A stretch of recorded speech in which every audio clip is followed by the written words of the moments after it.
Hello everyone, good morning. सभी को happy new year. नए साल की बहुत बहुत मुबारकबाद, नए साल की बहुत बहुत बधाई।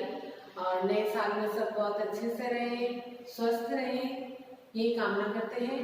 और इसी के साथ हम हमारी क्लासेस वापस से स्टार्ट करते हैं। हमारा सब्जेक्ट है जनरल साइंस।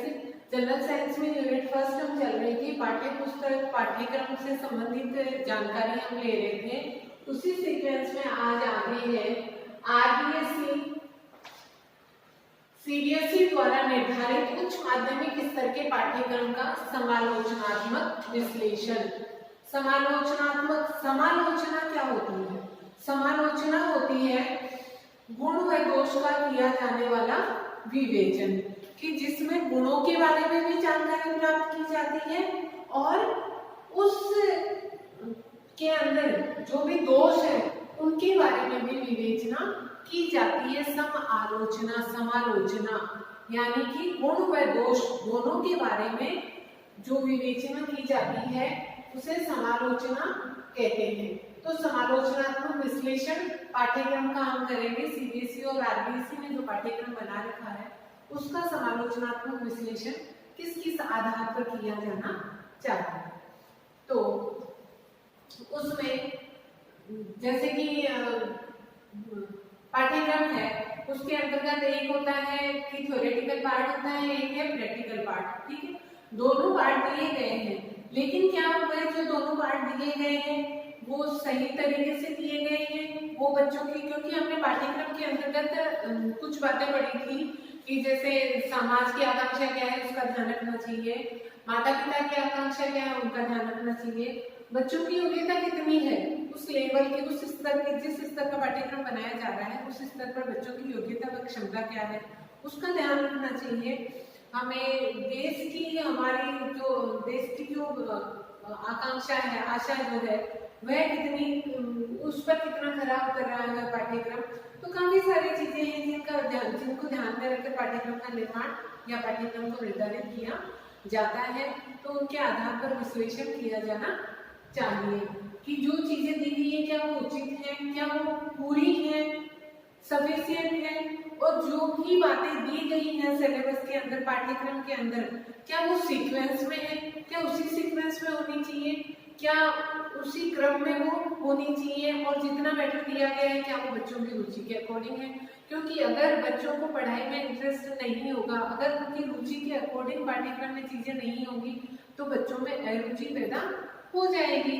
तो इसलिए काफी सारी बातें हैं जिनका ध्यान में रखकर पाठ्यक्रम का निर्धारण किया जाना चाहिए। तो उसी पर आधारित हम समालोचना विश्लेषण करेंगे कि किन किन बातों को ध्यान में रखकर पाठ्यक्रम का निर्धारण किया जाना चाहिए, कौन कौन सी बातें सही है इनका ध्यान रखना चाहिए। पाठ्यक्रम क्या था? पाठ्यक्रम में कौन कौन सी क्रिया? पाठ्यक्रम में वो सभी क्रियाएं सम्मिलित की जाती हैं जिनका शिक्षा के उद्देश्यों को प्राप्त करने के लिए विद्यालय में प्रयोग किया जाता है। तो पाठ्यक्रम में हमने क्या पढ़ा था कि पाठ्यक्रम क्या होता है कि पाठ्यक्रम के अंतर्गत वे सभी क्रियाएं सम्मिलित की जाती हैं जिनका शिक्षा के उद्देश्यों को पूरा करने के लिए विद्यालय में उन क्रियाओं को पूरा किया जाता है। तो ये था पाठ्यक्रम। अब है पाठ्यक्रम के विश्लेषण। तो कई गुण से जिनके आधार पर समालोचनात्मक विश्लेषण किया जाना चाहिए, जिसमें पहला है सामाजिक उपयोगिता। सामाजिक उपयोगिता क्या जो पाठ्यक्रम का निर्धारण किया गया है वह समाज के लिए उपयोगी है या नहीं है।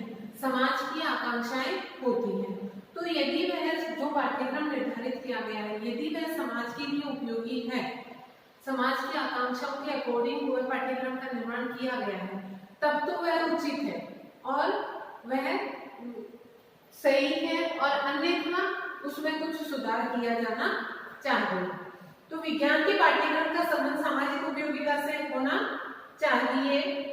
यदि वह समाज के अनुरूप नहीं पाया जाता है तो उस पाठ्यक्रम के द्वारा सामाजिक सुधार है वह संभव नहीं हो पाता है। इसलिए विज्ञान के पाठ्यक्रम का विश्लेषण सामाजिक उपयोगिता के आधार पर किया जाना चाहिए। छात्र उपयोगिता का आधार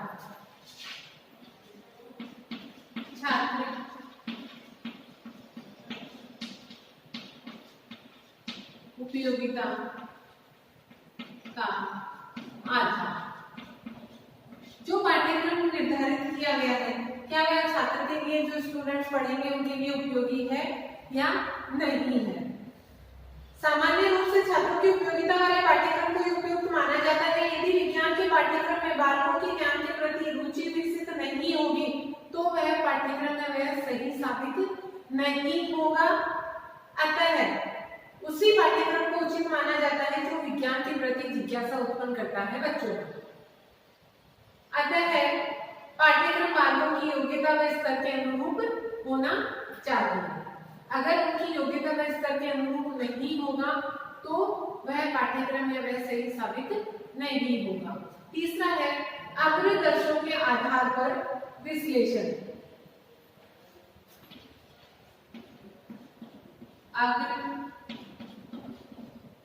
अग्रदर्शों के आधार पर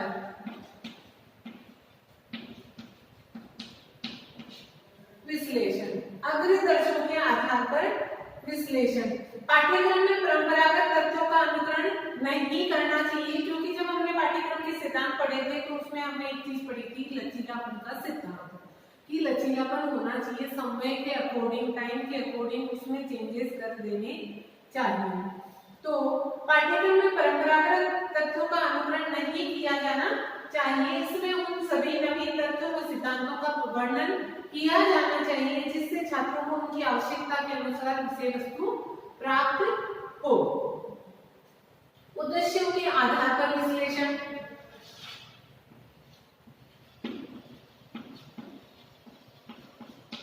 उद्देश्यों के आधार पर विश्लेषण। क्योंकि जब हमने पढ़ा था कि पाठ्यक्रम निर्माण के समय कौन कौन सी बातों का ध्यान रखना चाहिए, तो उसमें यह भी था कि कुछ उद्देश्य पहले निर्धारित तो होने चाहिए।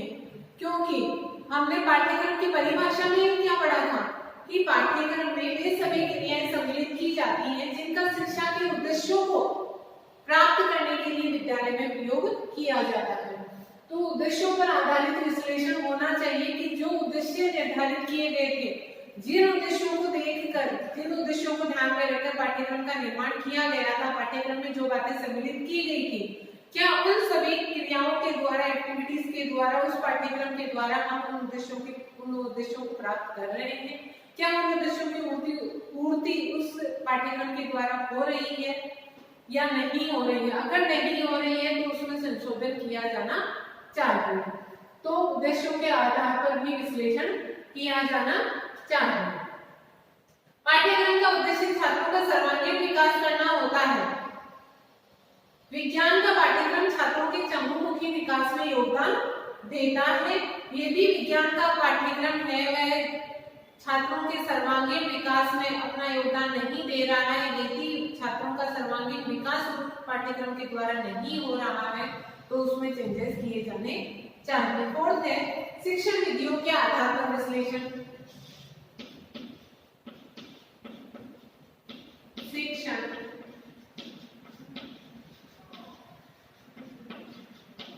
विधियों के आधार पर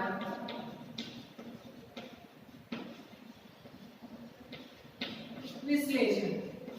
शिक्षण विधियों के आधार पर विश्लेषण। विज्ञान के पाठ्यक्रम में शिक्षण विधियां भी पूर्णतः गतिविधियों के आधार पर ही निर्मित की जानी चाहिए, जिससे कि ऐसी शिक्षण विधियों का प्रयोग किया जाना चाहिए जिससे छात्रों की तर्क शक्ति का, उनकी मानसिक शक्ति का विकास होता हो। जैसे समस्या समाधान विधि है कि छात्र के सामने एक समस्या प्रस्तुत की जाती है, टीचर उसकी हेल्प करता है, ना कि उस समस्या का समाधान करके देता है। अगर उस समस्या का समाधान टीचर करके देगा, अगर समाधान पहले से ही उस स्टूडेंट के सामने होगा तो वह अपने दिमाग का यूज क्यों करेगा? तो शिक्षण विधि इस प्रकार की होनी चाहिए। ऐसी शिक्षण विधियों का पाठ्यक्रम में होना चाहिए, पाठ्यक्रम में सम्मिलित किया जाना चाहिए जिससे बच्चों की तर्क शक्ति का, उनकी मानसिक शक्ति का, उनका विकास होगा। अन्यथा अगर कोई भी सॉल्यूशन सामने ही रखा हुआ है तो कोई भी आदमी मेहनत क्यों करेगा? इसलिए शिक्षण विधियों के आधार पर विश्लेषण किया जाना चाहिए। शिक्षण सूत्रों के आधार पर विश्लेषण,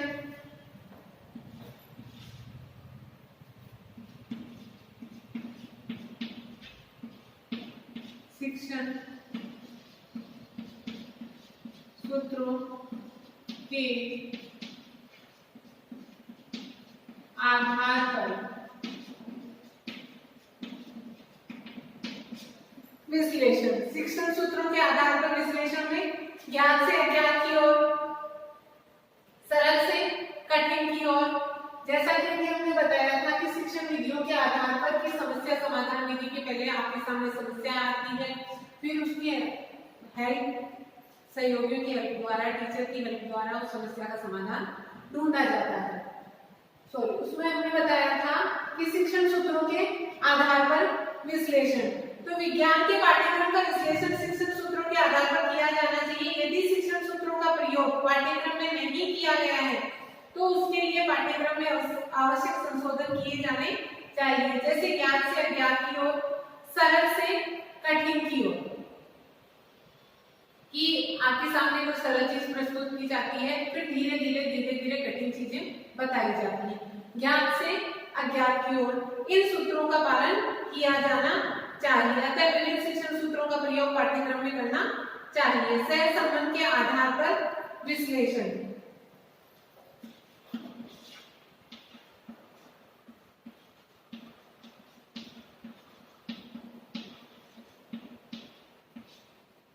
सह संबंध के आधार पर विश्लेषण कि पाठ्यक्रम में इस प्रकार से चीजों का, तथ्यों का समावेश होना चाहिए कि जो दूसरे विषय हैं उनके साथ उसका सह संबंध स्थापित हो, क्योंकि व्यापकता जब तक नहीं होगी तो वह पाठ्यक्रम है वह बालक के संपूर्ण विकास में अपना योगदान नहीं दे पाएगा। बालक का सर्वांगीण विकास नहीं हो सकता है, उसको सारे जानकारियां नहीं प्राप्त हो सकती हैं। अतः पाठ्यक्रम में व्यापकता का समावेश होना चाहिए, जैसे विज्ञान के पाठ्यक्रम स्वास्थ्य, कृषि, यातायात, चिकित्सा विज्ञान आदि से संबंधित होना चाहिए, जिसमें व्यापकता का समावेश होता है। एक साथ बहुत सारी जानकारियां एक दूसरे से जुड़ी हुई जो बातें हैं उन सबका समावेश उसमें होना चाहिए। सृजनात्मकता के आधार पर विश्लेषण,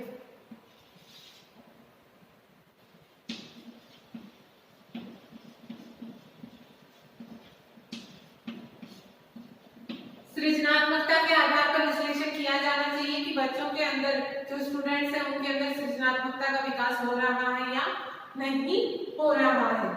जैसे सृजनात्मकता के आधार पर विभिन्न प्रकार के नियमों व तथ्यों के सृजन में सहायता प्रदान की जाती है, जैसे बढ़ते हुए बालकों के संतुलित भोजन में कौन कौन से तत्वों का होना जरूरी है, कितनी मात्रा होनी चाहिए, इन सभी का वर्णन विज्ञान के पाठ्यक्रम में मिलता है। इससे स्पष्ट होता है कि विज्ञान के पाठ्यक्रम में है वह सृजनात्मकता का समावेश है।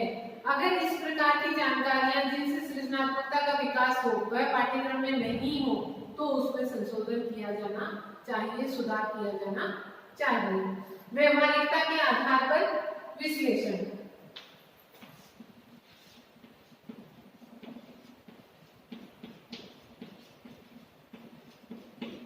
व्यवहारिकता के आधार पर विश्लेषण की सामान्य विज्ञान के पाठ्यक्रम के अंतर्गत जो भी जानकारी दी जाती है वह उसके जो दैनिक जीवन है उससे जुड़ी हुई है या नहीं है। व्यवहारिकता के अंतर्गत की जो भी बातें या जानकारी जो दी जाती है वह उसके दैनिक जीवन से भी जुड़ी हुई होनी चाहिए, आसपास का जो वातावरण है उससे जुड़ी हुई होनी चाहिए, उसके जो व्यवहार है उसके अंतर्गत उन सारी चीजों का समावेश होना चाहिए।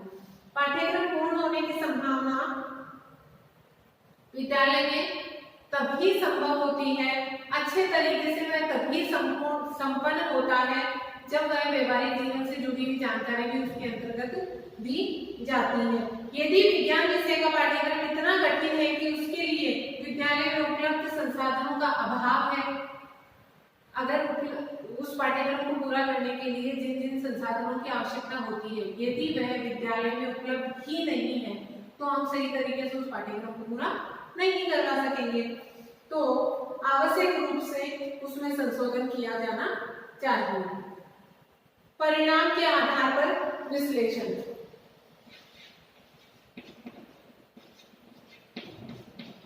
परिणाम के आधार पर विश्लेषण के अंतर्गत आता है कि विज्ञान विषय मान लीजिए है, तो विज्ञान विषय का परिणाम किस प्रकार का आ रहा है।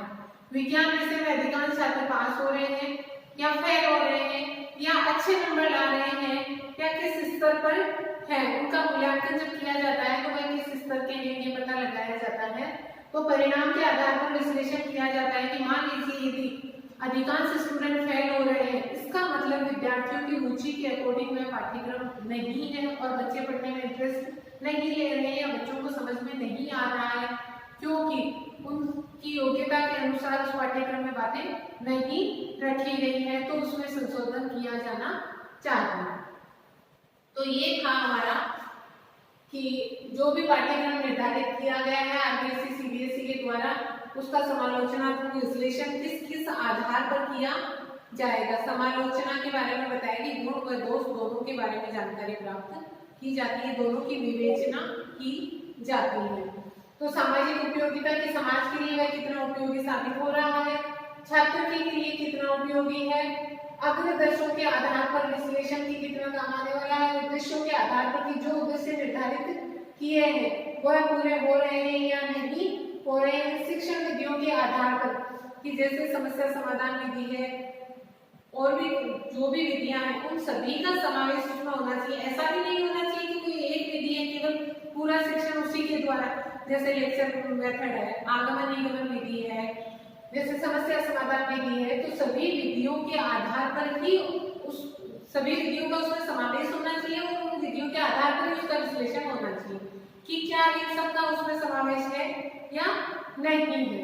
शिक्षण सूत्रों के आधार पर कि जैसे सरल से कठिन की ओर, अगर मान लीजिए कि जो सबसे हार्ड चीज है या जो सबसे हार्ड चैप्टर है, तो अगर उसको हम स्टार्टिंग में रख देंगे तो क्या होगा, बच्चों का इंटरेस्ट भी खत्म हो जाएगा और बच्चे पढ़ने में रुचि नहीं लेंगे। तो किस प्रकार से होना चाहिए कि सरल से कठिन की ओर बातें उसमें होनी चाहिए कि पहले जो इजी है, जो दैनिक जीवन से जुड़ी हुई जानकारी है वो उनको देनी चाहिए, फिर धीरे धीरे जो टिपिकल बातें हैं वो उनको बताई जानी चाहिए। सहसंबंध दूसरे विषयों के साथ कोरिलेशन होना चाहिए, उसमें सृजनात्मकता का विकास बालकों में होना चाहिए, व्यवहारिकता दैनिक जीवन से जुड़ी हुई बातें होनी चाहिए। उस पाठ्यक्रम को पूरा करवाने के लिए विद्यालय में संसाधन उपलब्ध है या नहीं है, जो विद्यालय में संसाधन उपलब्ध है उनके अकॉर्डिंग पाठ्यक्रम है या नहीं। अगर मान लीजिए कि उससे संबंधित संसाधन ही उपलब्ध नहीं है, उस पाठ्यक्रम को सही ढंग से पूरा नहीं करवाया जाएगा, तो वह पाठ्यक्रम छात्र के लिए उपयोगी भी साबित नहीं होगा। परिणाम के आधार पर कि परिणाम किस प्रकार का आ रहा है, अधिकांश जो छात्र हैं वह अच्छे अंक प्राप्त कर रहे हैं या खराब अंक प्राप्त कर रहे हैं। अगर अच्छे नंबर ला रहे हैं इसका मतलब विज्ञान का पाठ्यक्रम जो दिया गया है वह सही है और स्टूडेंट्स के अकॉर्डिंग बनाया गया है। ये था आज का टॉपिक, आज के लिए इतना ही, थैंक यू।